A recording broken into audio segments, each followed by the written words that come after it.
Pro Cannabis Media.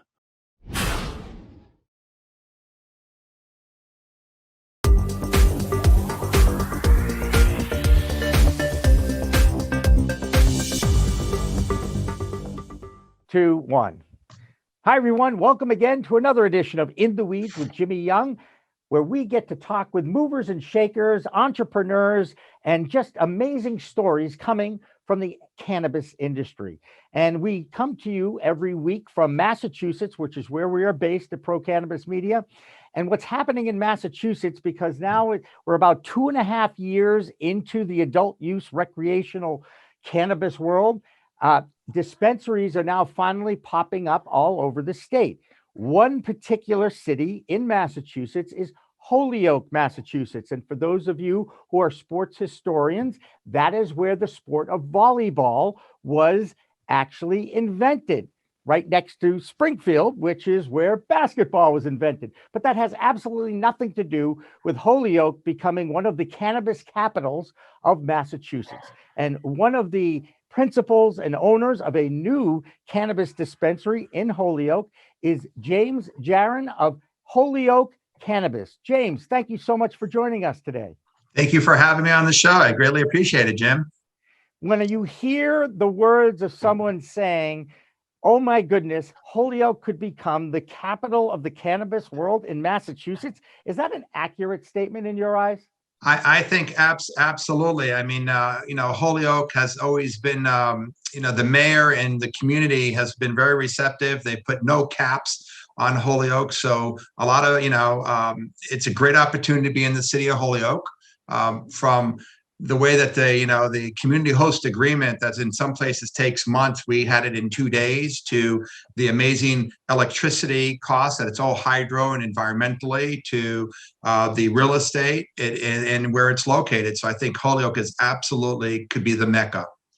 You mentioned Mayor Alex Morse, who Yes, we sir. did get to interview on an earlier In the Weeds, I want to say even 2 years ago, but I found his story compelling in many ways. First of all, elected at age 22 out of Brown University.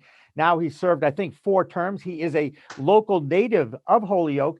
And Yes, when sir. he took office, he felt bad about his town because it was falling apart. It was a mill town. It had shut down. You had empty buildings everywhere. And then 2 years ago, I go there and I'm like, whoa, there's a vibrant downtown. I see renovation. I see building. So he's really used cannabis as a way to reinvigorate the community and the economy in his hometown of Holyoke. You've seen it happen, right? Absolutely. Absolutely. I also resided in Holyoke for a few years, when I started the process. So I was a prior resident of Holyoke and lived in Holyoke. And like I said, Holyoke definitely had its harder times. It used to be the paper capital, and buildings around here were basically kind of falling apart. Let's put it that way, Jim. And now they're like oceanfront property. Buildings that were $100,000 are now $2 million. So I think what we've done here, but with that being said, I also have to, it takes a team. So it's not just the mayor, the police department, the economical development team. So really, they've been very receptive, and relatively, we moved through the process very, very quick. So kudos also to the town administrators, not just to the mayor, but it's a community, and Holyoke is definitely the place to be. And I think it sets a great example, James, in many other communities. They have a lot of these, what we call NIMBYs, not in my backyard, right? Mm-hmm. And, people may have voted for legalization of adult use cannabis in the election 4 years ago, but we're not sure they wanted to have a dispensary in their backyard or in their hometown. Sure. Now you've got a mayor, Northampton's mayor, for instance, who has already said, we don't need those local impact fees anymore, for security, because he said, right now, I see the Northampton dispensaries as just another business. And isn't it nice? That's a sign of the times that perhaps we are starting to embrace a normality that cannabis can become a regular member of the business community without any whispers or any extra Prejudice, security yeah. that needs to be done. Are you encouraged by that? Oh, I'm absolutely encouraged by seeing what I'm seeing in Northampton and seeing the development of cannabis, the prejudice of it. A few years back, it was kind of when I said I'm getting into the cannabis, kind of people used to raise an eyebrow and kind of be like, huh, exactly. And today it's very receptive. People are excited. I have even people that I've seen. I'm going to say my ladies or my wife and her friends, when they used to get together, it's more receptive to be able to maybe bring some other products to the party and not just a bottle of wine or champagne. So it's really nice. And I think also the way that our industry has developed, we're really, in a way, we're passionate about what we do. So, when I opened up this store, I made it very clear that I want to go slow. I want to give people good advice. Where most business people are like, how do we sell as much as possible? But that was not the motto here. And I think that's kind of what the general community feels is, go slow, let's enjoy it, let's keep it real. And until now, we've had absolutely no problem whatsoever in our facility. We're in Holyoke. And again, I can't say enough to the police department and everybody around us that really made sure that we get it right. That start low and go slow mantra is usually how educators at various dispensaries explain to newbies who might be coming in Right. to a cannabis store for the first time, haven't tried it in decades, and maybe want to see what else they can do besides smoking a joint. There are edibles, there are concentrates, there are Yes, sir. tinctures, there are potions and lotions out there. Is your dispensary, are you basically carrying as many different products as possible? We definitely are carrying a whole line of products. I have my right hand man, that's Jacob Black. That's really an amazing. He's doing it all. He was a friend of the family, and it has its own story to itself. But he's really kept it real, and we're trying to carry a little bit of everything.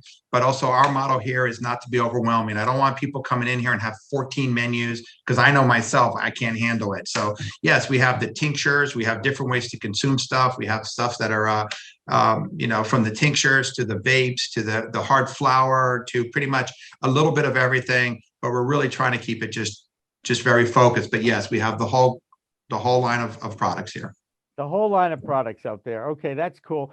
And I like how you say you have a team, but from what I understand, James, you were very much involved, literally and figuratively, every Yes. step of the way in Yes. this dispensary. Can you walk us through the process and how long it took you to open up your doors?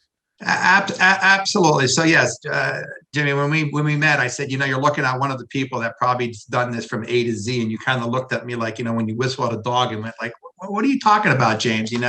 And so it's going to take a little bit to explain, but the reason I say A to Z, my background, I'm an electrical contractor and I'm a security contractor. So when I think a lot of people, when they start these businesses, they go to a consultant. The consultant kind of does their host agreement. They take care of, you get some engineers and you kind of go through the process, but the owner is writing checks and not really involved. In this case, I literally worked on all the architectural drawings, was the architects. I went to all the community host agreements. I've went to every meeting we've had. I've went to every special permit we've had. I've got the signed permits. And so, like you said, the process is, for me, how it started is I was asked to invest in a cannabis investment. And I met my partner, Blake Mensing, that's a 10% partner, but he is a partner and a director in the company. And after the meeting, I kind of said, I met him in the parking lot. I said, Blake, what are we doing here? Let's do it ourselves. How about it? We shook hands, and 2.5 years later, we opened the door. So, and you're not afraid to get your hands dirty, right? I understand that you were stringing wires in the ceiling. I understand, right? Absolutely. So one of the unique things about Holyoke Cannabis, and we try to put it out there, a lot of people say they're local. Okay, well, what does that mean, local? Well, I live in Connecticut. I have millionaires from Colorado investing in, and it's all good. But when I mean local, I opened up my wallet, I took my life savings, I put my tools on my hips, and I said, okay, let's make this happen. So, so when you said the process, from the community host agreement to the special permit, to the build out, to the architectural review, to the inspections, to the operating manuals. I mean, I don't want to bore your listeners, but I've done it, and I'm proud. And I think moving forward, that's a tool that my team can respect about me, because, I'll clean the toilet here, so people that work for me, what do you say when your boss cleans the toilet? I fix the toilet here, I just fix for the record, okay? Okay. Because I hate to hear the dripping toilet. You know what I mean? Yes. It's annoying. It's an annoying sound. And you do what you have to do when you're a business owner, right, James? Yes, absolutely, absolutely. Let me ask you a question. Sure. You mentioned in our little chit chat before that your hours of operation are 12 hours a day, 7 days a week, Sure. Monday through Sunday, 8 to 8. Yes, sir. That seems to be a very long day. And from what I tell, when I look at other dispensary hours, you are the early bird, and hopefully you're going to be catching a few people that want to wake up early and get in and out before even 9 o'clock. That's got to be a business strategy of yours, right? Well, so we're next to 91. We got a lot of traffic, people going skiing, people going to MGM casino, a lot of people. And, I've always believed, like when I was a kid, if I had a pizza shop, the rent's the same. It's like, and the city allows me to be open from 8 a.m. to 8 p.m. So we just made a decision. And if you notice, I use the word we made a decision because my general manager and my team is just equal, so we made a decision that it would make sense. And we have seen those numbers a lot of times, like on Sunday, when most of the competition closes at 6 o'clock or 5 o'clock or 4 o'clock, we see this mass rush till 8 p.m. on Sunday evening because nobody's open. We see it in the morning. So it was a decision that was made, and you know what? I think it's going to work. I mean, this interview is happening when we're in week number 3. So we don't have a lot of analytics. We don't have a lot of data, but we're still trying to figure out that we don't have 5 bud tenders on the floor when there's 1 customer. So, we got a lot of kinks to work out, but again, the community and the people have been just amazing with us. And you did start a marketing campaign. You were very excited to show us the billboard that is now on Route 91 out that way. Am I right? So that's 91 North, right downtown Springfield. So we're sitting next to the bulletin boards of MGM, these colleges, and I mean, maybe God or pure luck, but I was an opportunity. And sometimes it's a very expensive campaign, but there's over 500,000 impressions that people that actually pass that sign. And I don't know if you've ever got into this, but when it comes to signage, there's some very clear border of what you can do or not. And believe it or not, this will be an interesting thing, Jimmy, is that I actually have a letter from Lamar Signs that says that 85% of the people that go by that sign are 21 plus. That's good, because the compliance issues and regulations in all legal states can be very, very restrictive.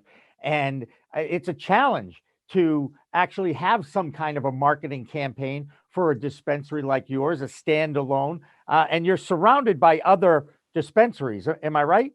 Oh, absolutely, sir. Any direction you go within 15 minutes of the dispensary, for sure.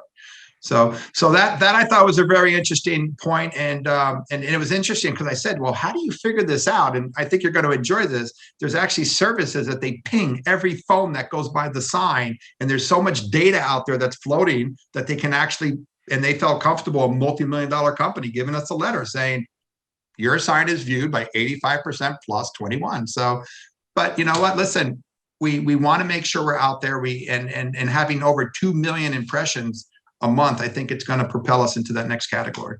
Well, it will at least make you found and be put on the map, as it were, and stand out perhaps in a very becoming more and more crowded area of Holyoke. What are some of the differentiators that you are communicating to your staff, and what you think will differentiate what you're doing from others in that same space? Sure. So first thing, we're in Holyoke. So there's a very big Hispanic community here from Puerto Rico. So if you ever go and visit our website, the holyokecannabis.com, you will notice that we have a tab that will change the whole website into Spanish. So our site is completely translated into Spanish. We make a point to at least have 1 member of our staff speak Spanish. Because listen, when you say we're from Holyoke and we believe in Holyoke, and then ignore the geographics of Holyoke, what are you really saying? So I think that's a big thing. And also, I think, when we opened up the store here and I had our first meeting with all our staff, I said to everybody, it's about the people, it's about the culture, and the money will come. So I think that's a differential, because a lot of businesses go into it about the money. How do you get the money? How do you push the products? And I said to everybody, no, no, no, no, no. It's about welcoming somebody. It's about talking. It's about the person that wants a half an hour to talk to you. It's Right. about leaving the person alone that doesn't want to talk to you. Right. It's creating a relationship with your customer. That's a old school way of doing business, and I certainly appreciate that and respect that as well. James, were you ever in retail? What exactly is your story? I heard a rumor. Wow. I actually heard a rumor. Actually, it wasn't a rumor. I actually know this, that you were a member of the Israeli Air Force. Is that Yes, accurate? sir. Yes, sir. That is absolutely correct. How did that come about? Wow. Wow. We're going back a little bit. So That's all right. You can ask me about my sportscaster career too, if you'd like. No, but tell me about the Air Force. Go ahead. Absolutely. Absolutely. Absolutely. Wow. Well, so basically my parents got divorced when I was very young, and my mom decided that Jews should live in Israel. And she basically was a very independent, strong woman. And she took my grandmother that was sick and my siblings, and we moved to Israel in 1975. So that's what, wait, 70. Oh, I was there in 73. Keep going. I didn't run into you. Go ahead. 73. So I lived there till it's mandatory to perform, sir, to be in the military. So I did my 3 years. I went through high school. So really my education was in Israel, but of course I'm an American, born in America. My parents are American. So I kind of have that mix of both Israelis and, good and bad, I hope. And, when I got back to the States, and you know what, I didn't even realize this, and I'm sure you're going to be very surprised when I'm going to tell you what I'm going to tell you. So living in Israel, you really don't play baseball and you don't play American football. I know. So I met my wife in Florida State University in Tallahassee, and her uncle just happened to be Fred Woolpon, the owner of the New York Mets. So for 25 years, Fred Woolpon was my uncle. And in 1986, when they played the Red Sox in the World Series, were you there? I was there. So I was there when the ball went through Buckner's legs. Were you there? Oh, no. Oh, not that one. No. Yeah, I was there and had to go in the locker room. So you can imagine. Man. It is what it is. So from there on, I'm basically was an electrician. I went into business for myself at Zap Electric, and then I've opened up a lighting distribution company. In the last few years, I've just kind of been zigging and zagging, and now I'm in Holyoke Cannabis, and I'm looking for a future in this, but that's kind of how I got to where I am. Well, lighting, electricity, and I heard you mention zigzag. So you got pretty much everything but the flower, and you got it all in your background there. I do want to ask you, this is an interesting question. I'm fascinated with the Israeli system of mandatory service to your country at age 18. Am I right? Isn't that how they do that? Absolutely. Yes, sir. Would you like to see that in the United States of America? And I'm not just talking about a military commitment, but a public service commitment. And the reason why I say that is I really believe that just because of how sociology worked in the United States, discipline has become a little bit of not of a thing of the past, but it's been a lot more challenging for parents to impose on their children. And we tend to spoil and love our children unconditionally, but later in life, perhaps they don't learn as much discipline as they might if they had to do something like serve their country for a couple of years. I actually believe that this would be a good thing to have in the United States, but it is not a very popular opinion, needless to say, around here. No. What's your view of that? Well, I mean, I served a mandatory service because I lived in a country where, everybody wanted to basically take you out, kill you, So, right. So you do grow up with an environment when you're on a bus, you're looking for bombs, you're always keeping your eyes. There's definitely a situational awareness that I grew up on that I don't think the average. I raised both of my kids here in the United States in Holyoke, Massachusetts, and one of them's an engineer, one of them's a financial advisor, but I've also had some student housing, and I do think that we shelter our kids a little bit too much, and I think that a military service or some kind of service to this country would definitely warrant a good thing, and I only say that because America is the most amazing country in the world, and we are so blessed to be here and to have what we have. Right. So yes, I believe a little service to our country, even if it's just a few months, would definitely serve well. And I think a lot of our generation would realize that we have it really good, so we should just count our blessings. Right. I think that's a great way to kind of wrap things up here too, James, because I'm fascinated with that. I also want you to know that Blake Mensing is a friend of Pro Cannabis Media. We did not know that before this interview. I just want to make that very clear. Oh, really? Cool. He's a regular on our Green Rush show, which is our live stream Business of Cannabis show that we run on Friday afternoon. So please, now that I know that there is that connection too, I know we're going to be regulars working with you in some capacity and talking. Well, thank you. And waving that Holyoke Cannabis flag. So one more time, tell us how people can find where exactly are you in Holyoke? Sure. So we are located at 380 Dwight Street in Unit 3. If you come into our parking lot, there are big signs that direct us, and we have our big, HC for Holyoke Cannabis. So we're in Holyoke. On the web is the best place to find us at holyokecannabis.com, or if you can't remember the whole cannabis thing, holyoke420.com is another one to remember. I know that 420 is a little tricky, was the CCC, but it's just a URL. It's just a URL, right. And that's the best way to find us. And, come on down, check us out. And, we took an old mill building and we kept it the same feeling. So I think you'll be pleasantly surprised. Yeah, it sounds like it's almost worth the visit or the trip out there just to experience the type of town that Holyoke has become over the last few years under the leadership of your mayor out there. And I give him a lot of props for that too. I know that there's a lot of pride in that community. It's a diverse community, and you are obviously embracing that by having a bilingual always there, and you've got a Spanish translation on your website. I think that's brilliant. Well done on that. Thank you. Thank you. All right. Well, that's James Jaron. He is the principal at Holyoke Cannabis. This has been another edition of In the Weeds with Jimmy Young. Remember, it's a whole new world of weed out there. Use it responsibly. Thanks for watching. Thanks for listening. Thank you, Jim. Hi, I'm Ben Shower, New England rep for Salient Video Management Systems. Let me tell you what makes us different in the security space. We're your trusted advisors for all your security needs. I know how complicated the regulations are in cannabis, and working with Salient Systems will be the polar opposite of that. I give free consultations and will walk you through every step of the process so that you can get what you need at the price you can afford. We're robust, we're simple and scalable. We're Salient Systems, your solutions to all your security needs.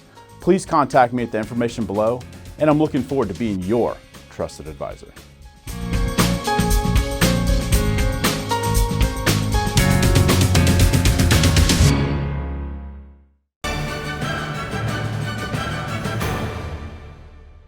Weed Talk and In the Weeds are two productions of Pro Cannabis Media supported by Revolutionary Clinics, one of the top medical cannabis dispensaries in the Massachusetts area, now with 3 locations in Greater Boston, 2 in Cambridge and 1 on Broadway in Somerville. Rev Clinics has a patient-first mission. They will customize your needs as a medical patient with the proper titration and combination of strains, flavors, and products. Rev Clinics, where the patient comes first.